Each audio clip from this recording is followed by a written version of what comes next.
ভয় দেখালে নির্বাচন বাতিলের ষড়যন্ত্র করলে দাঁত ভাঙা জবাবের হুঁশিয়ারি তারেক রহমানের। বিএনপি ক্ষমতায় গেলে সেনাবাহিনীকে রাজনৈতিকভাবে ব্যবহার না করার আশ্বাস। চাঁদাবাজি মামলাবাজির বদলে ইনসাফ কায়েম করবে জামায়াত, বলেছেন ডক্টর শফিক। কেন্দ্র দখলের প্রস্তুতি নিচ্ছে একটি দল, অভিযোগ হাসনাতের। নির্বাচনের প্রস্তুতি পর্ব সম্পন্ন হওয়ায় সন্তুষ্ট প্রধান উপদেষ্টা। প্রার্থীদের মধ্যে সহনশীলতার প্রশংসা। চ্যালেঞ্জ এখন শান্তিপূর্ণভাবে ভোট গ্রহণ, জানালেন প্রেস সচিব। ভোটে ইঞ্জিনিয়ারিং এর কোনো শঙ্কা দেখছেন না নির্বাচন কমিশনার মাসুদ। ঢাকা 14 ও 18 বেশি ঝুঁকিপূর্ণ, জানিয়েছে সেনাবাহিনী।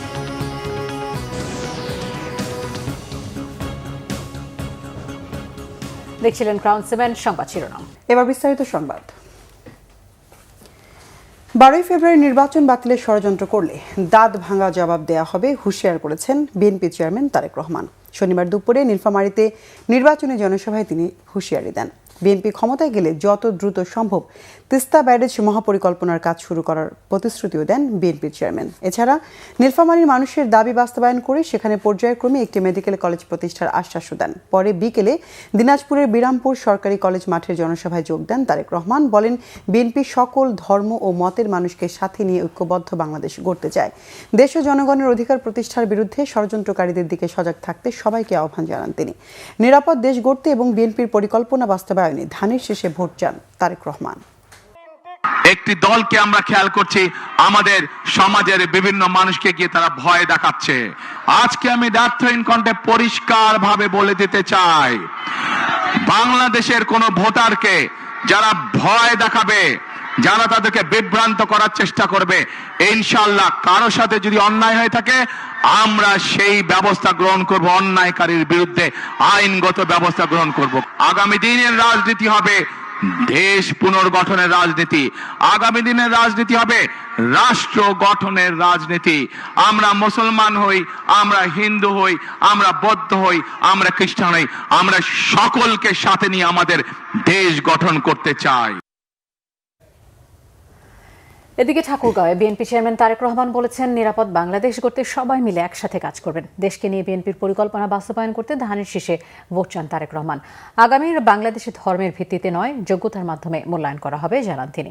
জনগণের সকল ক্ষমতার উৎস উল্লেখ করে তারেক রহমান বলেন, তাই তাদের সামনে দাঁড়িয়েছেন। জনগণের সমর্থন ভালোবাসা নিয়ে দেশকে পুনর্গঠন করতে চান তারা। ঠাকুরগাঁও প্রতিনিধি খোদাবক্স ডাব্লুকে সাথে নিয়ে আহমেদ সারওয়ারের রিপোর্ট। ক্যামেরায় ছিলেন এনামুল হাবিব রুবেল। তারেক রহমানের আগমনকে কেন্দ্র করে সকাল থেকেই ঠাকুরগাঁও ও এর আশপাশের এলাকার নেতাকর্মী এবং সাধারণ মানুষের আগমনে সভাস্থল পরিপূর্ণ হয়ে ওঠে। 22 বছরেরও বেশি সময় পর তারেক রহমান যখন ঠাকুরগাঁও জেলা স্কুল বড় মাঠের সভাস্থলে এসে হাজির হন, তখন উচ্ছ্বসিত হয়ে ওঠেন দলের নেতাকর্মী সহ জনসভায় উপস্থিত মানুষ। হাজার হাজার নেতাকর্মী তুমুল করতালি দিয়ে তাদের নেতাকে অভিবাদন জানায়। তারেক রহমান হাত নেড়ে তাদের অভিবাদনের জবাব দেন। তারেক রহমান তার বক্তব্যের শুরুতেই 24-এর গণ আন্দোলনের শহীদ এবং আহতদের অবদান স্মরণ করে বলেন, যে প্রত্যাশাকে সামনে রেখে তারা আত্মদান করেছেন, আহত হয়েছেন, পঙ্গুত্ব বরণ করেছেন, তা পূরণ করা সকলের দায়িত্ব। তাদের প্রতি শ্রদ্ধা জানিয়ে নতুন বাংলাদেশ গঠনে সবাইকে একযোগে কাজ করার আহ্বান জানান তিনি। যারা জীবন দিয়েছে, যারা বিভিন্ন অত্যাচারিত নির্যাতিত হয়েছে, তাদের সেই মূল্যায়নকে কখনো বৃথা দিতে দেওয়া যায় না। এবং এইবারকার নির্বাচন শুধু দেশের জনপ্রতিনিধি নির্বাচিত করার নির্বাচন নয়, এবারকার নির্বাচন হবে আমাদের দেশকে পুনর্গঠন করার নির্বাচন। তারেক রহমান ধানের শীষে ভোট চেয়ে আগামীর বাংলাদেশ গঠনে বিএনপির পরিকল্পনা তুলে ধরেন। বাংলাদেশের অর্ধেক জনসংখ্যা হচ্ছে নারী। এই নারীকে যদি আমরা আমাদের কর্মের সাথে সম্পৃক্ত করতে না পারি, তাহলে কোনোভাবেই দেশকে এগিয়ে নিয়ে যাওয়া সম্ভব না। বাংলাদেশের প্রত্যেকটি ঘরে ঘরে গৃহিণী যারা আছেন, যারা ঘরের কর্ত্রী, তাদের কাছে আমরা ফ্যামিলি কার্ড পৌঁছে দিতে চাই। প্রত্যেকটি ঘরে প্রত্যেকটি নারীর কাছে তার সংসার যাতে উনি স্বাচ্ছন্দ্যে পরিচালনা করতে পারেন, তার জন্য আমরা একটি প্রতি মাসের সহযোগিতা তার কাছে পৌঁছে দিতে চাই। কৃষক ভাইদের জন্য আমরা কৃষি কার্ড নামে একটি কার্ড সকলের কাছে পৌঁছে দিয়ে দিতে চাই। ধানের শীষের প্রার্থীকে নির্বাচিত করলে সারা বাংলাদেশে 10,000 টাকা পর্যন্ত যে কৃষি ঋণ আছে, সেই কৃষকদের সেই 10,000 টাকা পর্যন্ত কৃষি ঋণ আমরা মওকুফ করতে চাই। বিভিন্ন মানুষ, দোস্ত মানুষ বিভিন্ন সময় যে ক্ষুদ্র ঋণ গ্রহণ করেছে সমগ্র বাংলাদেশে, কৃষক, জেলে সহ বিভিন্ন শ্রেণী পেশার মানুষ, সেই ক্ষুদ্র ঋণও আমরা সরকারের পক্ষ থেকে, জনগণের হয়ে সরকারের পক্ষ থেকে আমরা পরিশোধ করতে চাই। বেকারদের কর্মসংস্থানের ব্যবস্থা করতে চাই। আমরা হেলথ কেয়ারার নিযুক্ত করব, যাদের দায়িত্ব হবে গ্রামে গ্রামে গিয়ে মা বোনদের এবং শিশুদেরকে ঘরে বসে চিকিৎসা সুবিধা প্রদান করা। তারেক রহমান বলেন, নির্বাচনী জনসভায় এক দল আরেক দলের বিপক্ষে কথা বলে, তাতে জনগণের লাভ হয় না। জনগণ জানতে চায় তাদের জন্য কি করা হবে, তাই পরিকল্পনা তুলে ধরেছে বিএনপি। এই নির্বাচনী জনসভায় সাধারণত আমরা কি দেখেছি? নির্বাচনী জনসভায় আমরা দেখি যে সাধারণত এক দল আরেক দলের বিপক্ষে কথা বলে থাকে। কিন্তু আজ যদি আমি অন্য কোনো দলের বিপক্ষে কথা বলে থাকি, তাহলে জনগণের কি তাতে কোনো লাভ হবে? জনগণের লাভ হবে না। জনগণের জানতে চায় যে জনগণ যে আমাদেরকে ভোট দিবে, আমরা জনগণের জন্য কি করব, এলাকার জন্য কি করব, এলাকার মানুষের জন্য আমরা কি করব। সেই জন্যই আজকে আপনাদের সামনে আমরা আমাদের দলের যে পরিকল্পনা, সেই পরিকল্পনাগুলো আমরা আপনাদের সামনে তুলে ধরেছি। তারেক রহমান জনসভায় সংসদীয় আসনের প্রার্থীদের পরিচয় করিয়ে দেন। সবশেষ 2003 সালের ডিসেম্বরে শীতবস্ত্র বিতরণ করতে ঠাকুরগাঁও এসেছিলেন তারেক রহমান। ঠাকুরগাঁ, নীলফামারী ও দিনাজপুরের সমাবেশের মধ্য দিয়ে তারেক রহমান শেষ করছেন বিএনপি চেয়ারম্যান হিসেবে ঢাকার বাইরে তার নির্বাচনী প্রচার। বিভিন্ন জেলা সফরের মধ্য দিয়ে জনসাধারণ এবং বিএনপি নেতাকর্মীর মাঝে যে জাগরণ তৈরি হয়েছে, তার ফলাফল পাওয়া যাবে 12 ফেব্রুয়ারির নির্বাচনে। আহমেদ সরওয়ার, বাংলা ভিশন, ঠাকুরগাঁও। বিএনপি ক্ষমতায় গেলে সেনাবাহিনীকে রাজনৈতিকভাবে ব্যবহার করা হবে না বলেছেন বিএনপির চেয়ারম্যান তারেক রহমান। আর সেনাবাহিনীর সদস্যরা যাতে রাজনৈতিক চাদরে জড়িয়ে না পড়েন সে বিষয়ে সচেতন থাকার আহ্বান জানিয়েছেন তিনি। শনিবার রাতে রাজধানীর একটি হোটেলে সামরিক বাহিনীর অবসরপ্রাপ্ত সদস্যদের সাথে স্বাধীনতা ও সার্বভৌমত্বের সুদৃঢ় আস্থায় শীর্ষক মতবিনিময় সভায় এই কথা বলেন তিনি। জানান, পিলখানা হত্যাকাণ্ডের দিনটিকে সেনা দিবস বা জাতীয় শোক দিবস হিসেবে ঘোষণা করা হবে। সেনাবাহিনীর গৌরব ও সম্মান সেনাবাহিনীকে রক্ষা করতে হবে বলেও জানান তিনি। দেশের সার্বভৌমত্বের জন্য শক্তিশালী সেনাবাহিনী দরকার বলেও মনে করেন বিএনপির চেয়ারম্যান। এছাড়া মতবিনিময় সভায় উপস্থিত সশস্ত্র বাহিনীর অবসরপ্রাপ্ত সদস্যরা বিডিআর হত্যাকাণ্ড সহ পরবর্তী সময়ে তাদের জীবনে ঘটে যাওয়া দুঃসময়ের কথা তুলে ধরেন। বিডিআর হত্যাকাণ্ড সহ বিভিন্ন সময় সশস্ত্র বাহিনীর সদস্যদের হত্যার ন্যায় বিচার দাবি করেন অবসরপ্রাপ্ত সেনা কর্মকর্তারা। রাজনীতি সম্পর্কে সচেতন থাকবে, তবে রাজনীতিতে বিলীন হয়ে যাওয়া অবশ্যই উচিত হবে না। রাজনীতির চাদরে যাতে পেশাদারিত্ব আচ্ছাদিত না হয়ে যায়, এ ব্যাপারে সেনাবাহিনীর প্রতিটি কর্মকর্তা এবং সদস্যকে অবশ্যই অত্যন্ত সচেতন থাকা জরুরি। জনগণের রায় বিএনপি রাষ্ট্র পরিচালনার দায়িত্ব পেলে মুক্তিযুদ্ধের স্মৃতি বিজড়িত বিডিআর এর নাম পুনর্বহাল করতে চাই আমরা। বিএনপির চেয়ারম্যানের উপদেষ্টা ও দলটির নির্বাচন পরিচালনা কমিটির মুখপাত্র ডক্টর মাহদি আমিন অভিযোগ করেছেন, একটি দল ইলেকশন ইঞ্জিনিয়ারিং এর চেষ্টা করছে। এ ব্যাপারে সবাইকে সজাগ থাকার আহ্বান জানান তিনি। রাজধানীতে বিএনপির কেন্দ্রীয় নির্বাচন পরিচালনা কমিটির কার্যালয়ে এক ব্রিফিংয়ে তিনি কথা বলেন। 8 ফেব্রুয়ারি রবিবার তিনি ঢাকা মহানগর উত্তরের 6টি নির্বাচনী আসনের জনসভায় যোগদান করবেন। 9 ফেব্রুয়ারি সোমবার জনাব তারেক রহমান তার নিজের নির্বাচনী এলাকা এবং ঢাকা মহানগর দক্ষিণের 60টি সহ মোট 8টি নির্বাচনী জনসভায় যোগদান করবেন। আমরা পরিতাপের সঙ্গে লক্ষ্য করছি যে সেই রাজনৈতিক দলটি পরিকল্পিতভাবে ইলেকশন ইঞ্জিনিয়ারিংয়ের প্রস্তুতি নিচ্ছে বিভিন্ন জায়গায়। লক্ষ্মীপুরে সেই দলের নেতাদের দ্বারা ভোটের সিল তৈরির ঘটনা তারই প্রমাণ। পাশাপাশি আমরা বিভিন্ন জায়গা থেকে খবর পাচ্ছি যে ধর্মীয় অনুভূতিকে অপব্যবহার করে এবং জাল ভোট দেওয়ার উদ্দেশ্যে বিপুল সংখ্যক বোরখা এবং নিকাব প্রস্তুত করা হচ্ছে। এই পরিপ্রেক্ষিতে নির্বাচন কমিশনের প্রতি জোরালো আহ্বান জানানো যাচ্ছে যে প্রতিটি ভোট কেন্দ্রের নারী কক্ষে অবশ্যই পর্যাপ্ত সংখ্যক নারী পোলিং অফিসার নিয়োগ নিশ্চিত করতে হবে। জামাত ইসলামের আমির ডাক্তার শফিকুর রহমান বলেছেন, সরকারি কর্মকর্তা কর্মচারীদের বর্তমান বেতন ভাতা ইনসাফ ভিত্তিক নয়, পর্যাপ্ত নয়। দেশে ইনসাফ প্রতিষ্ঠার অঙ্গীকার করে বলেন, দুর্নীতিতে সমাজ ছেয়ে গেছে। এখনও দেশে চাঁদাবাজ মামলাবাজদের ভয়ে সাধারণ মানুষ আতঙ্কিত। প্রতিনিধিদের পাঠানো তথ্য ছবিতে বিস্তারিত। নির্বাচনী প্রচারণায় শনিবার সিলেট, হবিগঞ্জ ও মৌলভীবাজার সফর করেন জামায়াতে ইসলামের আমির ডাক্তার শফিকুর রহমান। বিকালে সিলেট আলিয়া মাদ্রাসা মাঠে জনসভায় তিনি বলেন, ক্ষমতায় গেলে দেশের বঞ্চিত জেলাগুলোতে প্রথমে উন্নয়ন নিশ্চিত করা হবে, যা শ্রমিকদের সন্তানদের শিক্ষা ও ভবিষ্যতের দায়িত্ব নেবে রাষ্ট্র। আগামীতে শুধুই কেবল রাজার ছেলে রাজা হবে, রানীর ছেলে রানী হবে, রানীর ছেলে রাজা হবে, সেই ধরনের রাজনীতি আমরা পাল্টে দিতে চাই।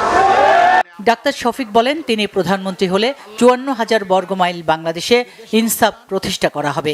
দুর্নীতি ও চাঁদাবাজি বন্ধ হলে 5 বছরের মধ্যেই দেশের চেহারা বদলে যাবে। কোন অফিস আদালত কার্যালয় এখন থেকে আমরা যদি সুযোগ পাই, আল্লাহ তাআলা যদি আমাদেরকে সুযোগ দেন, কারো ঘুষ নেওয়ার প্রয়োজন হবে না এবং ঘুষ খাওয়ার সাহস হবে না। এর আগে ডাক্তার শফিক বক্তব্য রাখেন মৌলভীবাজারের কুলাউড়া উপজেলার নিজ জন্মস্থান জামায়াত আয়োজিত নির্বাচনী জনসভায়। একটি তাদের জন্য সুস্বাস্থ্য আর একটি তাদের জন্য সুশিক্ষা। সকালে হবিগঞ্জ সরকারি উচ্চ বিদ্যালয় মাঠে জনসভায় তিনি বলেন, জামায়াত সরকার গঠন করতে পারলে নির্বাচিত জনপ্রতিনিধি ও তাদের পরিবারের সব সদস্যদের আয় ব্যয়ের হিসাব নেবেন। এখনো প্রিয় দেশে চাঁদাবাজদের ভয়ে মানুষ অস্থির, মামলাবাজদের ভয়ে সাধারণ নিরীহ মানুষ অস্থির। দুর্নীতি আমাদের সমাজকে আগাগোড়া একবারে ছেয়ে ফেলেছে। যেই দেশের মানুষের হাতের ছোঁয়ায় দুনিয়ার বিভিন্ন দেশের কপাল কিসমত বদলে যায়, এই দেশের মানুষের কপাল বদলায় না কেন? এই না বদলানোর মূল কারণ হলো অসৎ নেতৃত্ব। এরা যখন জনগণের কাছে ভোটের জন্য আসে, তখন একজন পীর দরবেশ আউলিয়া হিসাবে আসে। প্রতিটি সমাবেশ ঘিরে ছিল কড়া নিরাপত্তা ব্যবস্থা। Bangla vision news desk. জাতীয় নাগরিক পার্টির দক্ষিণাঞ্চলের মুখ্য সংগঠক হাসনাত আব্দুল্লাহ বলেছেন, অনেকেই ধানের শীষের মিছিল নিয়ে ভোট কেন্দ্রে যাবেন, কিন্তু ভোট দেবেন দাঁড়িপাল্লা বা শাপলাকলিতে। তাদের কাছে দাওয়াত পৌঁছে দিতে হবে। যশোরের দরাটানা ভৈরব চত্বরে 11 দলীয় জোট আয়োজিত নির্বাচনী পথসভায় কথা বলেন হাসনাত। বলেন, একটি দলের প্রধান মুখে হ্যাঁ ভোটের কথা বলছেন আর তার কর্মীরা না এর পক্ষে প্রচার চালাচ্ছেন। তারা ভোট কেন্দ্র দখলের প্রস্তুতি নিচ্ছেন, নাম সর্বস্ব পর্যবেক্ষক ও জোগাড় করে ভোট কারচুপির চেষ্টা করছেন। তাদের ষড়যন্ত্র বানচাল করতে 11 দলীয় জোটের নেতাকর্মীদের ভোট কেন্দ্র পাহারা দেওয়ার আহ্বান জানান হাসনাত। নেতা উপরে হায়ের পক্ষে অবস্থান নেয়, কিন্তু কর্মীরা গোপনে নায়ের পক্ষে অবস্থান নিচ্ছে। প্রিয় যশোরবাসী, আমরা মুক্তির দ্বার প্রান্তে দাঁড়িয়ে আছি। আমাদের নীরবে একটা বিপ্লব ঘটে গিয়েছে। আপনি প্রত্যেকটা মানুষের দ্বারে দ্বারে যান, প্রত্যেকটা মানুষের কাছে যান, এবং যারা অন্য প্রতীকের রাজনৈতিক কার্যক্রমে অংশগ্রহণ করছে তাদেরকেও যদি গোপনে জিজ্ঞেস করেন, তারাও বলবে আমরা নিরুপায় হয়ে এখন রাজনৈতিক কার্যক্রমে অংশগ্রহণ করছি। অপর মহল কারো কারো প্রতি দুর্বল বলে মন্তব্য করেছেন ঢাকা 8 আসনের বিএনপির প্রার্থী মির্জা আব্বাস। আর ঢাকা 2-এ বিএনপির প্রার্থী আমানুল্লাহ আমান বলেছেন, একটি চক্র নির্বাচন বানচালের চেষ্টা করছে। শনিবার নির্বাচনী প্রচারণায় তারা এসব কথা বলেন। আরিফিন শাওনের রিপোর্ট। নির্বাচনের বাকি আর মাত্র 5 দিন। জমে উঠেছে ভোটের মাঠ, একই সাথে ছড়াচ্ছে উত্তাপ। প্রার্থীরা নিজেদের প্রতিশ্রুতি নিয়ে জনগণের কাছে প্রচারণা করছেন। রাজধানীর ঢাকা 8 আসনে নির্বাচনী প্রচারণা চালিয়েছেন বিএনপি প্রার্থী মির্জা আব্বাস। উপর মহলের কথায় কয়েকজনকে পাশ করিয়ে দেওয়ার ষড়যন্ত্র চলছে বলে অভিযোগ করেন তিনি। সামনের সময়গুলো আমরা যে সময় পার করে আসছি, তার চেয়ে ভয়াবহ সময়ের সামনে আসবে বলে আমার ধারণা। এই সরকারকে কিংবা আগামী সরকারকে কিংবা নির্বাচিত সরকারকে আমাদের কিছু প্রতিবেশী দেশ, বিশ্বের কিছু মোড়ল, তারা আমাদেরকে শান্তিতে থাকতে দেবে না। এদিকে ঢাকা 17 আসনে তারেক রহমানের ধানের শীষের পক্ষে নির্বাচনী প্রচারণা চালিয়েছেন ঢাকা 2 আসনে বিএনপি প্রার্থী আমানুল্লাহ আমান। এ সময় তিনি বলেন, ভোট দেওয়ার মাধ্যমে জনগণ ষড়যন্ত্র রুখে দেবে। কোন ষড়যন্ত্র চক্রান্ত বাধা বিঘ্ন এই নির্বাচনকে বানচাল করতে পারবে না। নির্বাচন ইনশাল্লাহ আগামী 12ই ফেব্রুয়ারিতে সুষ্ঠুভাবে নিরপেক্ষভাবে হবে বলে আমাদের প্রত্যাশা, আমাদের বিশ্বাস। সন্ত্রাস মুক্ত এলাকা থাকবে, মাদক মুক্ত এলাকা থাকবে, ভূমি দখল মুক্ত এলাকা থাকবে, শান্তির নীড় হিসাবে এখানে জনগণ বসবাস করবে। এদিকে নিজ আসনে প্রচারণা চালান ঢাকা 11 বিএনপি প্রার্থী এম এ কাইয়ুম। ফকিরখালী বিএনপির ঘাঁটি, কোনো ধরনের ষড়যন্ত্র সাধারণ জনগণ মেনে নেবে না বলে আশা ব্যক্ত করেন তিনি। শত ষড়যন্ত্র মোকাবেলা করে রাজাকারদের পক্ষে যারা নিয়েছে তাদেরকে রুখে দিতে হবে। এই রাজাকাররা স্বাধীনতার বিরোধিতা করেছে। নির্বাচন ঘনিয়ে আসায় নিজ নিজ আসনে প্রচারণা চালাচ্ছেন বিএনপি প্রার্থীরা। আরেফিন শাওন, বাংলা ভিশন, ঢাকা। নির্বাচনের প্রস্তুতি পর্ব খুব ভালোভাবে সম্পন্ন হয়েছে জানিয়ে সন্তুষ্টি প্রকাশ করেছেন অন্তর্বর্তীকালীন সরকারের প্রধান উপদেষ্টা অধ্যাপক মোহাম্মদ ইউনূস। বলেন, প্রার্থীদের পরস্পরের বিরুদ্ধে কটু কথা না বলা, কোনো অভদ্র আচরণ না করা নির্বাচনী সংস্কৃতির খুবই ইতিবাচক পরিবর্তন। প্রধান উপদেষ্টা বলেন, এখন চ্যালেঞ্জ সুষ্ঠুভাবে ভোট গ্রহণ এবং আগামী এক সপ্তাহ খুবই গুরুত্বপূর্ণ। রাষ্ট্রীয় অতিথি ভবন যমুনায় জাতীয় সংসদ নির্বাচনের প্রস্তুতি নিয়ে উচ্চ পর্যায়ের এক বৈঠকে তিনি এসব কথা বলেন। এছাড়া নির্বাচনে 10,000 পর্যবেক্ষক দিতে চাওয়া পাশা নামের বেসরকারি সংস্থাকে কোনো পর্যবেক্ষক পাশ না দেওয়ার সিদ্ধান্ত হয়েছে। রোকনুজ্জামানের রিপোর্ট। আগামী 12 ফেব্রুয়ারি হতে যাওয়া নির্বাচনের সর্বশেষ নিরাপত্তা পরিস্থিতি নিয়ে শনিবার রাষ্ট্রীয় অতিথি ভবন যমুনায় উচ্চ পর্যায়ের কর্মকর্তাদের সাথে বৈঠক করেন প্রধান উপদেষ্টা। 43,000-এর বেশি ভোট কেন্দ্রে সিসি ক্যামেরা এবং 25,000 পুলিশ সদস্যের কাছে থাকা বডি অন ক্যামেরা যমুনায় বসেই পর্যবেক্ষণ করেন প্রধান উপদেষ্টা। সারা দেশে উৎসাহ ও শান্তিপূর্ণ পরিবেশে প্রচারণাকে আমাদের রাজনীতির ইতিহাস ও সংস্কৃতির জন্য খুবই ইতিবাচক পরিবর্তন বলে উল্লেখ করেন প্রধান উপদেষ্টা। পরে যমুনার বাইরে আয়োজিত এক প্রেস ব্রিফিংয়ে প্রধান উপদেষ্টার প্রেস সচিব শফিকুল আলম জানান, নির্বাচনের প্রস্তুতি পর্ব নিয়ে সন্তুষ্টি প্রকাশ করলেও শান্তিপূর্ণ ভোট গ্রহণকে প্রধান উপদেষ্টা চ্যালেঞ্জ হিসেবে দেখছেন। কটু কথা কেউ বলছেন না, কোনো অভদ্র আচরণও হচ্ছে না, আমাদের অভদ্র কথাও হচ্ছে না। আমাদের রাজনৈতিক ইতিহাস ও সংস্কৃতির জন্য এটি খুবই ইতিবাচক পরিবর্তন। উনি বলছেন, এখন পর্যন্ত প্রস্তুতি পর্ব খুব ভালোভাবে সম্পন্ন হয়েছে, আমরা সন্তুষ্ট, উই আর ভেরি হ্যাপি। উনি বলেছেন, আমাদের জন্য এখন চ্যালেঞ্জ হচ্ছে টু মেক ইট পারফেক্ট, ভোটটা যাতে পারফেক্ট হয় সেটা হচ্ছে আমাদের জন্য এখন মেন চ্যালেঞ্জ। আর নেক্সট 1 উইক উনি বলছেন যে খুবই ক্রুশিয়াল। আপনারা জানেন ইলেকশন 12 তারিখে, মানে আজকের থেকে মাত্র 4 দিন পরেই। আর উনি বলেছেন ভোট উৎসব মুখর হবে এবং সেই জন্য এবং এটাকে যে করেই হোক সেফ, এটা সেফ হবে। উনি আশা করছেন এটা সেফ হবে। নির্বাচনের দিন রেকর্ড সংখ্যক নিরাপত্তা বাহিনী মোতায়েনের কথা জানিয়ে সুষ্ঠুভাবে ভোট গ্রহণের আশাবাদ ব্যক্ত করেন প্রেস সচিব। ভুইফোর প্রতিষ্ঠান পাশাকে 10,000 পর্যবেক্ষক পাস দেওয়া নিয়ে উঠা বিতর্কের বিষয়েও জানানো হয় সংবাদ সম্মেলনে। 9 লক্ষের মতো মেম্বার অফ সিকিউরিটি ফোর্সেস, তার মধ্যে 1,08,000 হচ্ছে আর্ম ফোর্সেসের মেম্বার। নির্বাচন সুরক্ষা অ্যাপটাও এখন পুরোপুরি চালু হয়ে গেছে। এই পুরো কেন্দ্রগুলো নতুন করে রেকি করা হয়েছে, এটা দেখা হয়েছে সক্ষমতাটা কতটুকু, এবং একদম শেষে যদি দেখা যায় যে আমরা ওয়াল বা কোনো এগুলো দিতে পারছি না, সেক্ষেত্রে বাঁশ দিয়ে হলেও এটার একটা যাতে আলাদা সেপারেটেড একটা করা যায় সেই কাজগুলো করবে। তো আমরা আশা করছি যে ইলেকশন আসতে আসতে ঝুঁকিপূর্ণ কেন্দ্রের সংখ্যা একদমই মিনিমাম থাকবে। একটা এনজিও তারা 10,000 নির্বাচনী পর্যবেক্ষক নিয়োগ করবে এটা বলেছিল। ইলেকশন কমিশন থেকে তাদের বিষয়ে খোঁজখবর নেওয়া হয়েছে। খোঁজখবর নিয়ে তাদের সক্ষমতা সম্পর্কে ইলেকশন কমিশন নিশ্চিত হতে পারেনি, এই জন্য তাদেরকে পর্যবেক্ষক কার্ড বিতরণ করা স্থগিত করা হয়েছে। নির্বাচনের আগে নিরাপত্তা পরিস্থিতি আরও উন্নত হবে বলে আশাবাদ প্রকাশ করেন প্রেস সচিব। জানান, সব ভোট কেন্দ্রই গোয়েন্দা নজরদারির মধ্যে রয়েছে। আমাদের রকুনুজ্জামান, বাংলা ভিশন, ঢাকা। নির্বাচনে ইঞ্জিনিয়ারিং এর কোনো শঙ্কা দেখছেন না নির্বাচন কমিশনার আব্দুল রহমান মাসুদ। নির্বাচন উপলক্ষে বিকেলে রংপুর সার্কিট হাউসে স্থানীয় প্রশাসনের সাথে আইনশৃঙ্খলা পরিস্থিতি নিয়ে কথা বলেন কমিশনার। দেশের সাম্প্রতিক 2টি হত্যার ঘটনায় নির্বাচনে কোনো প্রভাব পড়বে না জানিয়ে রাজনৈতিক দলগুলোকে সহনশীলতার আহ্বান জানান তিনি। ভোটের পরিবেশ স্বাভাবিক রাখতে মাঠ প্রশাসনকে সতর্ক থাকার পরামর্শ দেন আব্দুল রহমান মাসুদ।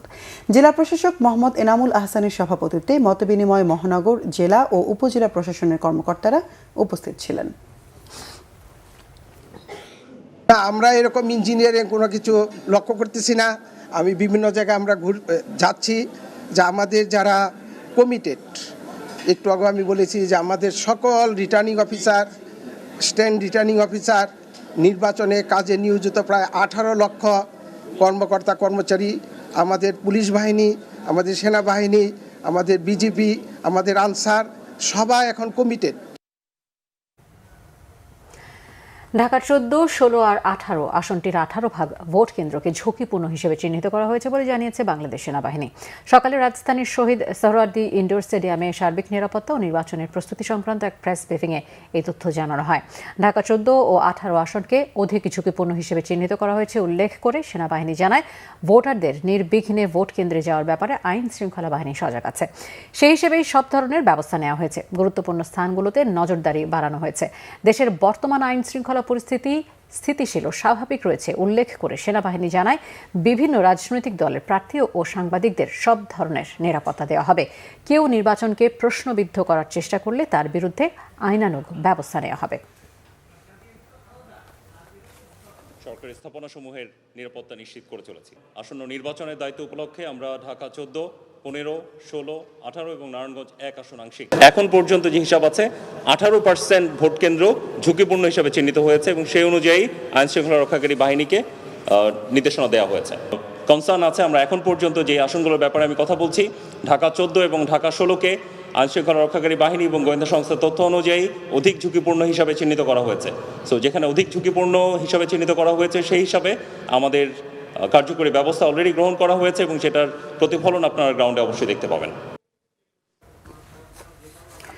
বিএনপি চেয়ারম্যান তারেক রহমানের জন্য ভোট চাইলেন তার কন্যা ব্যারিস্টার জাইমা রহমান। সকালে ঢাকা 17 আসনের গুলশানের বিভিন্ন এলাকায় ধানের শীষের প্রচারণায় নামেন ব্যারিস্টার জাইমা রহমান। এ সময় রাস্তা, শপিং মল সহ গুলশানের বিভিন্ন এলাকায় ভোটারদের দাঁড়ে দাঁড়িয়ে গিয়ে বাবা তারেক রহমানের জন্য ভোট চান জাইমা রহমান। কথা শোনেন সাধারণ মানুষের। নির্বাচিত হলে এলাকার উন্নয়নে বিএনপি কাজ করবে বলে জানান ব্যারিস্টার জাইমা রহমান। শিশুদের মাঝে বই বিতরণ করেছেন ডক্টর জুবাইদা রহমান।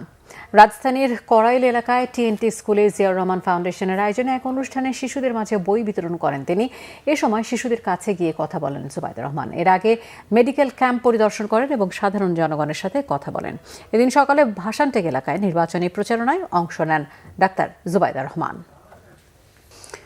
কিছু ক্ষেত্রে প্রশাসন পক্ষপাতমূলক আচরণ করছে বলে অভিযোগ করেছেন ঢাকা 6 আসনে বিএনপি মনোনীত প্রার্থী ইশরাক হোসেন। নির্বাচন কমিশনে বৈঠক শেষে তিনি এই মন্তব্য করেন।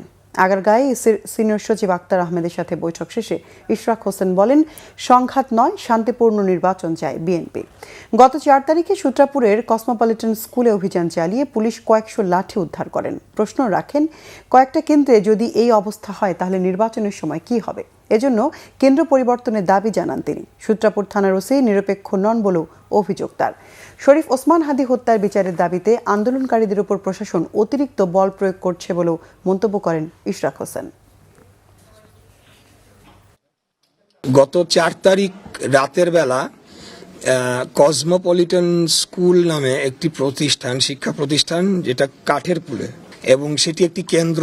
পুলিশ সেখানে অভিযান চালিয়ে তারা 152 পিস মোটা লাঠি, যেটাকে স্টাম্প বলতে পারি আমরা, সেটি উদ্ধার করে। সেই ভবনটির মালিকানায় রয়েছে আমাদের প্রতিদ্বন্দ্বী রাজনৈতিক দল জামায়াতে ইসলামী। একটা কেন্দ্রে যদি এই অবস্থা হয় তাহলে তো সেই কেন্দ্র কিভাবে নির্বাচন আমরা করব সেটি একটি বড় প্রশ্ন রয়েছে। তো কেন্দ্র পরিবর্তন সম্পর্কে আমরা আবেদন জানিয়েছি, তবে সেটি কমিশনের যে আইন অনুযায়ী এবং সময় সবকিছু বিবেচনায় নিয়ে ওনারা কার্যকরী পদক্ষেপ নেবেন বলে আমাদেরকে আশ্বাস জানিয়েছেন। আরেকটি হলো সূত্রাপুর থানার যিনি ওসি সাহেব আছেন, তো ওনার ব্যাপারে আমাদের এটি একটা সম্মিলিত অভিযোগ এলাকাবাসী সহ আমাদের, কারণ ওনাকে জানানোর পরেও তিনি প্রবেশ করেননি এবং তিনি একটা উইন্ডো স্পেস করে দিয়েছেন। ঢাকা 6 আসনে ধানের শীষের প্রার্থী ইশরাক হোসেন বিপুল ভোটে বিজয়ী হয়ে দেশ পরিচালনায় গুরুত্বপূর্ণ ভূমিকা রাখবেন এমন প্রত্যাশা ব্যক্ত করেছেন আল্লামা আব্দুল হামিদ পীর সাহেব মধুপুর। শুক্রবার ঢাকা 6 নির্বাচনী এলাকায় আয়োজিত জনসভায় তিনি ইসলামের নামে ধোঁকাবাজির বিরুদ্ধে হুঁশিয়ারি দিয়ে নেক শাসন প্রতিষ্ঠার আহ্বান জানান। এ সময় ইশরাক হোসেনের মাথায় হাত রেখে দোয়া করেন তিনি। বিস্তারিত শুভ ইসলামের রিপোর্টে। ঢাকা ৬ আসনের ধানের শীষের প্রার্থী ইশরাক হোসেন বিপুল ভোটে বিজয়ী হয়ে দেশ পরিচালনায় বিশেষ অবদান রাখবেন বলে প্রত্যাশা করেন আল্লামা আব্দুল হামিদ পীর সাহেব মধুপুর। শুক্রবার ইশরাক হোসেনের সভাপতিত্বে ঢাকা ৬ আসনে নির্বাচনী জনসভায় দেওয়া বক্তব্যে তিনি এই আশা ব্যক্ত করেন। আল্লাহর রহমতে বিপুল ভোটে জয়ী হবে, এখানে বিজয় হাতে তালি না দেয়, বিজয় হবে এখানে ইনশাআল্লাহ আজিম। সে দেশের আগামী দিনে এই দেশ পরিচালনার মধ্যে বিশেষ একজন হইয়া থাকবে। এ সময় ইসলামের নামে ধোঁকাবাজির বিরুদ্ধে হুঁশিয়ারি উচ্চারণ করে নেক শাসন প্রতিষ্ঠার আহ্বান জানান। ক্ষমতা আসবেন আপনারা, বিএনপি ক্ষমতা আসতেছে, বিএনপিতে কোনো জুলুম না হয়। আর আমি বলবো আলমের নামে ইসলামের নাম দিয়া ধোঁকা দিতেছে এদের পাশেও না যাওয়া। পরে তিনি ইশরাক হোসেনের মাথায় হাত রেখে নির্বাচনে বিজয় নিয়ে ফিরে আসার জন্য দোয়া করেন। আয়োজনে প্রধান অতিথি হিসেবে উপস্থিত ছিলেন বিএনপির সিনিয়র যুগ্ম মহাসচিব রুহুল কবির রিজভী। এদিকে প্রতিদিনই ঢাকা ৬ নির্বাচনী এলাকা চষে বেড়াচ্ছেন ইশরাক হোসেন। ভোটারদের বিভিন্ন সমস্যার কথা শুনছেন এবং তার সমাধানের প্রতিশ্রুতিও দিচ্ছেন।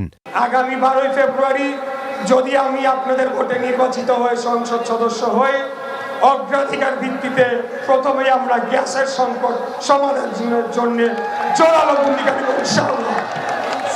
এর পাশাপাশি আসন্ন বর্ষা মৌসুমের আগে আমাদের এখানে যে ড্রেনেজ ব্যবস্থা অত্যন্ত অপ্রতুল, তারপরেও যতটুকুই রয়েছে সেটিকে সচল করার জন্যে আমি কার্যকর পদক্ষেপ নেব, যাতে আগামী বর্ষা মৌসুমের আগে আমরা এগুলোকে সচল করতে পারি এবং জলাবদ্ধতা পরিস্থিতি কিছুটা হলেও নিয়ন্ত্রণ করতে পারি। ভোটের দিনের ৪৮ ঘন্টা আগে শেষ হবে ত্রয়োদশ জাতীয় সংসদ নির্বাচনের প্রচারণা। শুভ ইসলাম, বাংলাভিশন, ঢাকা। সংবাদ শেষ করব ক্রাউন সিমেন্টের শিরোনামগুলো আরেকবার জানিয়ে। ভয় দেখালে নির্বাচন বাতিলের ষড়যন্ত্র করলে দাঁত ভাঙা জবাবের হুঁশিয়ারি তারেক রহমানের। ক্ষমতায় গেলে পিলখানা হত্যাকাণ্ডের দিনটিকে সেনা বা জাতীয় শোক দিবস ঘোষণার আশ্বাস। চাঁদাবাজি মামলাবাজির বদলে ইনসাফ কায়েম করবে জামাত বলেছেন ডাক্তার শফিক। কেন্দ্র দখলের প্রস্তুতি নিচ্ছে একটি দল, অভিযোগ হাসনাতের।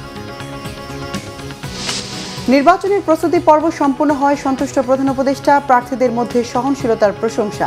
চ্যালেঞ্জ এখন শান্তিপূর্ণভাবে ভোট গ্রহণ, জানালেন প্রেস সচিব।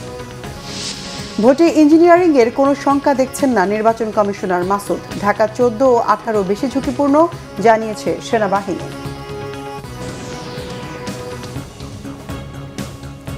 দর্শক, এ ছিল এখনকার মতো। পরের সংবাদ রাত 1টায় দেখার আমন্ত্রণ রইল। এছাড়া বাংলাভিশন সংবাদ ও সংবাদ সংশ্লিষ্ট অনুষ্ঠান দেখতে ভিজিট করুন www.bbnews24.com ও facebook.com/banglavishnewse এবং সাবস্ক্রাইব করুন youtube.com/banglavishnewse। ধন্যবাদ, শুভরাত্রি।